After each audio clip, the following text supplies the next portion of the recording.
টেরিডোফাইটের ক্ষেত্রে সাধারণত এক ধরনেরই স্পোর তৈরি হয় এবং সেখান থেকে এক ধরনেরই গ্যামেটোফাইট তৈরি হয়, যার মধ্যেই অ্যান্থ্রিডিয়াম ও আর্চিগোনিয়াম তৈরি হয়। অ্যান্থ্রিডিয়ামের মধ্যে মেল গ্যামেট তৈরি হয়, আর্চিগোনিয়ামের মধ্যে ফিমেল গ্যামেট তৈরি হয়। তারপর সেটি ফার্টিলাইজেশন মাধ্যমে জাইগোট তৈরি করে, জাইগোট বড় গাছে রূপান্তরিত হয়। জাইগোটে গাছের মধ্যে এরকম ছোট স্পোরাঞ্জিয়াম তৈরি হয়, যাকে কভার করে রাখে একটি বিশেষ ধরনের পরিবর্তিত পাতা, যাকে বলা হয় স্পোরোফিল।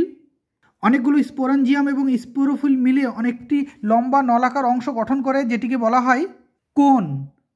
সেখান থেকে সাধারণত এক ধরনেরই স্পোর তৈরি হয়, যা সাধারণত এক ধরনেরই একটি গ্যামেটোফাইট গঠন করে। তবে কোনো কোনো ক্ষেত্রে মেগা স্পোর তৈরি হয়, যা থেকে ফিমেল গ্যামেটোফাইট তৈরি হয়, এবং মাইক্রো স্পোর তৈরি হয়, যেখান থেকে মেল গ্যামেটোফাইট তৈরি হয়। সেক্ষেত্রে আলাদা আলাদা গ্যামেটোফাইটের মধ্যে মেল গ্যামেট এবং ফিমেল গ্যামেট তৈরি হয়।